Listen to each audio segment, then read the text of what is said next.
ವಿಚಾರ ಮಾತ್ರವಲ್ಲ ಅಶ್ವಿನ್ ಅವರೇ, ಬಹಳ ಮುಖ್ಯವಾಗಿ ಇದು ವೋಟ್ ಬ್ಯಾಂಕ್ ವಿಚಾರ ಕೂಡ. ಆ ಭಾಗದಲ್ಲಿರ್ತಕ್ಕಂಥ ಜನರ ಓಟು ನಿಮಗೂ ಬೇಕು, ಡಿ ಕೆ ಶಿವಕುಮಾರ್ ಅವ್ರಿಗೂ ಬೇಕು. ಒಕ್ಕಲಿಗ ಸಮುದಾಯದ ಓಟು ನಿಮಗೂ ಬೇಕು, ಡಿ ಕೆ ಶಿವಕುಮಾರ್ ಅವ್ರಿಗೂ ಬೇಕು. ಈ ರೀತಿ ಕಾಂಪಿಟೇಷನ್ ಇರೋ ಸಂದರ್ಭದಲ್ಲಿ ಡಿ ಕೆ ಶಿವಕುಮಾರ್ ಅವರು ಗೆಲುವಿಗೆ ಒಂದ್ ಹೆಜ್ಜೆ ಹತ್ತಿರ ಹೋದ್ರು ಅಂದ್ರೆ ಜೆಡಿಎಸ್ ಇದನ್ನ ಹೆಂಗ್ ಗಮನಿಸುತ್ತೆ ಅಂತ? ನೀವು ಆರ್ ಕನ್ನಡದವರೇ ವೋಟ್ ಬ್ಯಾಂಕ್ ರಾಜಕೀಯ ಸ್ಟಾರ್ಟ್ ಮಾಡ್ಬಿಟ್ರೆ ಎಲ್ರಿಗೂ ಗೊತ್ತಿರೋ ವಿಚಾರ ಸರ್. ಆರ್ ಕನ್ನಡ ಶುರು ಮಾಡ್ಬೇಕು ಅಂತೇನಿಲ್ಲ, ಡಿ ಕೆ ಶಿವಕುಮಾರ್ ಅವರು ಆರ್ ಕನ್ನಡ ಶುರು ಮಾಡ್ಬೇಕು ಅಂತಿಲ್ಲ, ಎಲ್ರಿಗೂ ಗೊತ್ತಿರೋ ವಿಚಾರ. ಪೆನ್ನು ಪೇಪರ್ ಯಾರು ಕೇಳಿದ್ರು, ಒಕ್ಕಲಿಗರ ನಾಯಕ ಯಾರು, ವಿಷಯಕ್ಕೆ ಬನ್ನಿ, ಕೇಳಬೇಕು ಅನ್ನೋದೇ ನಿಮ್ಗೆ ಒಂದು ಮಾಧ್ಯಮದವರು ಗೊತ್ತಿಲ್ಲ ಅಂದ್ರೆ ಕಳೆದ 4-5 ದಶಕದಿಂದ ಕಾವೇರಿ ವಿಚಾರದಲ್ಲಿ ಪ್ರಾದೇಶಿಕ ಪಕ್ಷ ಎಷ್ಟು ಕೆಲಸ ಮಾಡ್ತಿದೆ ಅಂತ ನಿಮ್ಗೆ ಗೊತ್ತಿಲ್ಲ ಅಂದ್ರೆ ನಾವು ವೋಟ್ ಬ್ಯಾಂಕ್ ತಗೊಂಡು ನಾವೇನ್ ಮಾಡೋದು? ವೋಟ್ ಬ್ಯಾಂಕ್ ಇರೋದಾದ್ರೆ ವಿಷಯಕ್ಕೆ ಬನ್ನಿ ಅಶ್ವಿನ್ ಅವರೇ, ನಿಮಗೆ ಸಮಯ ಕೊಟ್ಟಿದ್ದೀನಿ, ಯು ಆರ್ ವೇಸ್ಟಿಂಗ್ ಟೈಮ್. ನಾನು 10 ಸೆಕೆಂಡ್ ನಿಮ್ ಕಾಯ್ತೀನಿ ಸರ್, ವಿಷಯ ಬರಲಿಲ್ಲ ಅಂದ್ರೆ. ಸೆಮಿಯುಲ್ಲಾ ಸರ್ ಇದ್ದಾರೆ, ಬಿಜೆಪಿ ಅವರು ಇದ್ದಾರೆ, ಕಾಂಗ್ರೆಸ್ ಅವರು ಇದ್ದಾರೆ, ಆಮೇಲೆ ಇನ್ನೊಬ್ರು ರೈತ ಮುಖಂಡ ನಮ್ಮ ಮಂಜು ಕಿರಣ್ ಅವರು ಇದ್ದಾರೆ. ಕೇಳಿ ಅವ್ರನ್ನ. ಇನ್ನು ಈಗ ದೊಡ್ಡ ಗೌಡ್ರು ನಿಮ್ಗೆ ಗೊತ್ತಿದ್ಯಾ 1996ರಲ್ಲಿ ಆಕ್ಸಿಲರೇಟೆಡ್ ಇರಿಗೇಷನ್ ಬೆನಿಫಿಟ್ ಪ್ರೋಗ್ರಾಮ್ನ ಇಡೀ ಇತಿಹಾಸದಲ್ಲಿ ಯಾವ ಸರ್ಕಾರನೂ ತಂದಿರಲಿಲ್ಲ. ವಿಳಂಬವಾದಂಥದ್ದು, ಸ್ಥಗಿತಗೊಂಡಂಥ ಯೋಜನೆಗಳಿಗೆ ದುಡ್ಡನ್ನ ಕೊಟ್ಟಂಥವ್ರು ದೊಡ್ಡ ಗೌಡ್ರು. ಅದಾದಮೇಲೆ ನೀರನ್ನ ಅನುಭವಿಸುವಿಕೆ, ಯಾರು ಅತಿ ಹೆಚ್ಚು ಆ ನೀರನ್ನು ಉಪಯೋಗಿಸ್ತಾರೆ ಆ ಆಧಾರದ ಮೇಲೆ ಅಂತ ಎಲ್ರಿಗೂ ಗೊತ್ತಿತ್ತು. ಬರುವಂಥ ಮುಖ್ಯಮಂತ್ರಿಗಳು ಯೋಜನೆಗಳನ್ನ ತರಬೇಕು, ಕೆರೆ ಕಟ್ಟೆಗಳನ್ನ ಕಟ್ಟಬೇಕು ಅಂತ ಎಲ್ಲರಿಗೂ ಗೊತ್ತಿದೆ. ಅದು ಯಾವುದೂ ಇಲ್ಲದೆ ಈಗ ಸುಪ್ರೀಂ ಕೋರ್ಟ್ ಏನು ತೀರ್ಪು ಕೊಟ್ಟಿದೆ ಎಲ್ರಿಗೂ ಗೊತ್ತಿದೆ. ಅದನ್ನ ಗೆದ್ದಿರೋದ ಕಾಂಗ್ರೆಸ್. ಯಾಕೆ DMK ಅವರು INDA ಒಕ್ಕೂಟದಲ್ಲಿ ಇರಲಿಲ್ವಾ? ಸ್ಟಾಲಿನ್ ಅವರಿದ್ದಾಗ ಯಾಕೆ 3 ವರ್ಷ ನಿದ್ದೆ ಮಾಡ್ತಿದ್ರ ಕಾಂಗ್ರೆಸ್? ಇವತ್ತು ಫ್ಲೋರ್ ಲೀಡರ್ ಸನ್ಮಾನ್ಯ ಮಲ್ಲಿಕಾರ್ಜುನ್ ಖರ್ಗೆ ಅವರಿದ್ದಾರೆ. ಒಂದು ದಿನ ಕೇಳಲ್ಲ, ದೊಡ್ಡ ಗೌಡರು ಹೋಗಿ ವಿನಮ್ರತೆಯಿಂದ ಕೈ ಬೇಡ್ಕೊಂಡು ನಮ್ಗೆ ಮೇಕೆದಾಟು ನಮ್ಗೆ ಯೋಜನೆಗೆ ಅವಕಾಶ ಕೊಡಿ ಅಂತ ಕೇಳ್ತಾರೆ. ಆಗ ಇದ್ದಾಗ ನೀವು ವಿಜಯ್ ಅವ್ರು ಬರ್ತಿರೋದನ್ನ ಇಲ್ಲಿ ಮೇಕೆದಾಟು ಕಟ್ತಿದ್ದಾರೆ ಅಂತ ಯಾಕೆ ಹೇಳ್ಬೇಕು? ಕಾವೇರಿ ವಿಚಾರದಲ್ಲಿ ತಮಿಳ್ನಾಡು ಕರ್ನಾಟಕ ಯಾವತ್ತು ನಾವು ತಮಿಳ್ನಾಡನ್ನ ವಿರೋಧಿಸದೆ. ನಾವು ಅವ್ರೇನ್ ನಮ್ನ ಅಣ್ಣ ತಮ್ಮದಿರಂತೆ ಏನು ಒಪ್ಕೊಳ್ಳಲ್ಲ. ಇವತ್ತು ಬೆಂಗಳೂರಿಗೆ ಕುಡಿಯೋ ನೀರಿಗೆ ದೊಡ್ಡ ಗೌಡ್ರು ಕುಮಾರಣ್ಣ ಅವ್ರಿಗೆ 17.5 TMC ಹೆಚ್ಚುವರಿ ನೀರನ್ನ ಹೆಂಗ್ ತಂದು ಕೊಟ್ರು?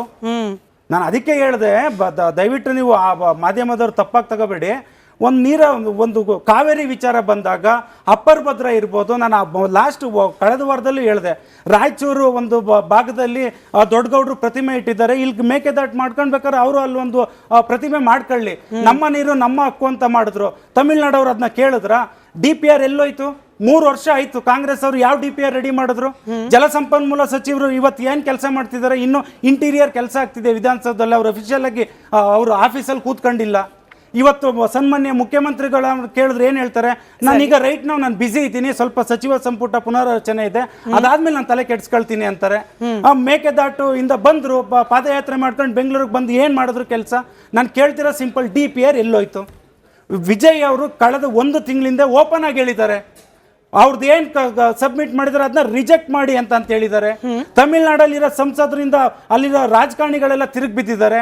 ನಾನು ಕೇಳೋದು ಇಷ್ಟೇ, ಸ್ಟಾಲಿನ್ ಅವ್ರು ಇದ್ದಾಗಲೇ, ನಿಮ್ಮ ಅಷ್ಟು ಕ್ಲೋಸ್ ಇದ್ದಾಗಲೇ 3 ವರ್ಷ ಏನು ಮಾಡದಿರೋರು ಇವಾಗ ಏಕಾಏಕಿ ನಿಮ್ಗೆ ಯಾರು ಏನು ಅವಾರ್ಡ್ ಕೊಟ್ಟಿದ್ದಾರೆ?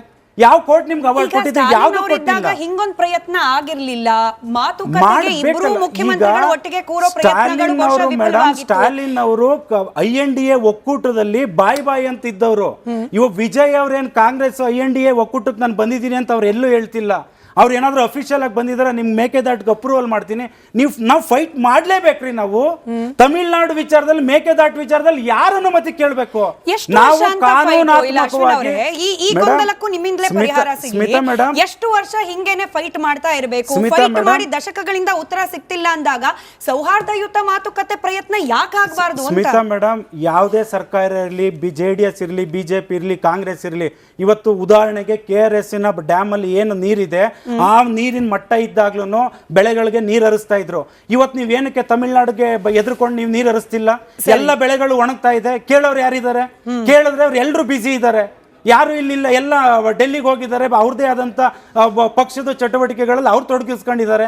ನೀರು ಇಲ್ಲಿ ರೈತರು ಅಲ್ಲಿ ಸ್ಟ್ರೈಕ್ ಕೂತವ್ರೆ, ಇವ್ರಿಗೆ ಮುಖ್ಯಮಂತ್ರಿನ ತಲೆ ಕೆಡಿಸ್ಕೊಂತಿದ್ದಾರೆ. ಹಾಗಾಗಿ ರಾಜಕೀಯ ಮಾಡೋಂಥದ್ದು ವೋಟ್ ಬ್ಯಾಂಕ್ಗೆ ಅನಿವಾರ್ಯತೆ JDS ಪಕ್ಷಕ್ಕೆ ನಿಜವಾಗ್ಲೂ ಇಲ್ಲ. ಅದರಲ್ಲೂ ಕಾವೇರಿ ಕೊಳ್ಳದ ನದಿ ಪಾತ್ರದಲ್ಲಿರೋಂಥ ರೈತರಾಗ್ಲಿ ಅಲ್ಲಿರೋ ವಾಸಿಸ್ತಿರೋಂಥ ಜನರಾಗ್ಲಿ ಇವತ್ತಿಗೂ 28 ಕ್ಷೇತ್ರಗಳಿದೆ ಬೆಂಗಳೂರು ಅವ್ರಿಗೆ ಇವತ್ತಿಗೂ ಗೊತ್ತಿಲ್ಲ ಕೆಲವು ಜನಕ್ಕೆ 17.5 TMC ಹೆಚ್ಚುವರಿ ನೀರನ್ನ ದೇವೇಗೌಡರು ಕುಮಾರಣ್ಣವ್ರು ತಂದ್ಕೊಟ್ರು ಅಂತ. ನಾವೇನಾದ್ರೂ 28 ವಿಧಾನಸಭಾ ಕ್ಷೇತ್ರದಲ್ಲಿ ನಮ್ಮ ಪಕ್ಷಗಳು ಸೀಟ್ಗಳು ಬರುತ್ತೆ ಅಂತ ನಾವೇನಾದ್ರು ತಂದ್ಕೊಟ್ವಾ? ಇಲ್ಲ. ಯಾವತ್ತು ನಮ್ಮ ಪಕ್ಷ ಯಾವತ್ತು ಮತ ಬ್ಯಾಂಕ್ಗೆ ಈ ಕೆಲಸಗಳು ಮಾಡಿಲ್ಲ.